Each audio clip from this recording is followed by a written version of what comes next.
everybody. Today is Wednesday. It's like 3:30 in the afternoon. We've been having a great day. This morning I finally cleaned up. Yes, it is Wednesday. I cleaned up from Paul's Zoom party on Sunday. I just kind of left it there. It's the dining room. We really don't use that room, so it's easy to kind of forget about it.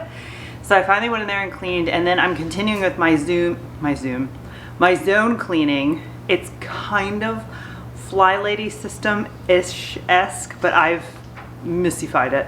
So I'm starting from the top down. So I still have in a few rooms to dust along the ceiling fans, and I could have done the wash the drapes in there, but I just did that a few months ago, so I skipped that. So all I did was really dust the top part. So I put away all the cardboard, took down the decorations, all that good stuff. The TV is still in there because Matt's like the IT person of the house, and he was able to project the Zoom on the TV so we could see everybody larger.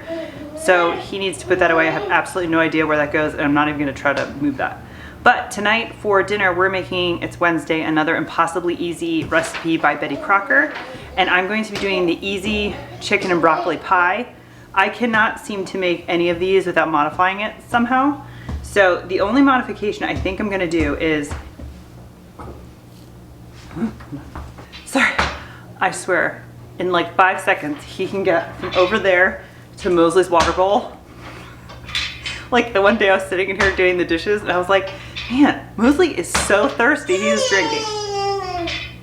And then I realized it was the munchkin. He was in there with his hand like flicking around. I washed his hand, don't worry.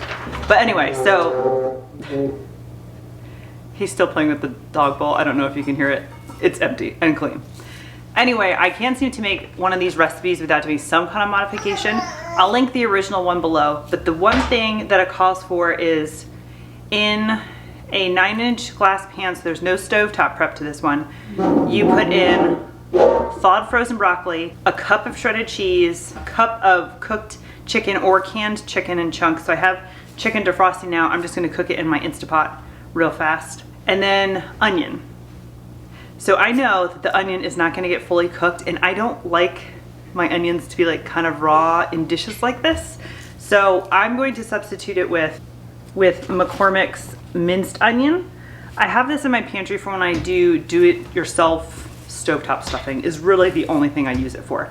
So I'm gonna use probably, oh, it even does, 3 tablespoons in place of 1/2 cup of fresh onion. So I'm gonna do 3 tablespoons of this. So I will leave this in the notes below how much I'm using. And you layer, and then it's the Bisquick topping, 1/2 cup of Bisquick, cup of milk, salt and pepper, 2 eggs. Put that on top of the pie pan, throw it in there. Honestly, kind of makes like a quiche, is the way I describe it. I don't know if you can hear that. He's moving Mosley's bowl around, it's got rubber. Anyway, so I'm gonna do that. And I think what I'm gonna serve this with is I have butternut squash from my farmer's market from the summer that really needs to be something happen with. So I'm gonna chop that up, and I think I'm also gonna chop up sweet potatoes because one of my favorite combos is roasted butternut squash and sweet potatoes. So I'm gonna do that. And you might see me wearing gloves when I do the butternut squash because I don't know what is wrong with me, but I get some kind of like weird skin reaction to butternut squash. I don't know. Maybe somebody else gets that, I don't know. But whenever I cut it, I get some weird thing on my hand. So I'm gonna be wearing gloves just to do that, in case you're wondering. Anyway, this goes into the oven. The recipe goes into the oven for 400 for 35 minutes. Paul took a 2.5-hour nap this afternoon, and I was in the nursery with him. I was watching some YouTube for a little bit, and then I was reading, and I got through like, I think I read like 4 or 5 chapters of my book. It was awesome. So I'm just like ready to go now. We're gonna go on a walk so I can burn off some energy, Paul can get some vitamin D, and then it should be dinner time. Matt should be home. So here we go.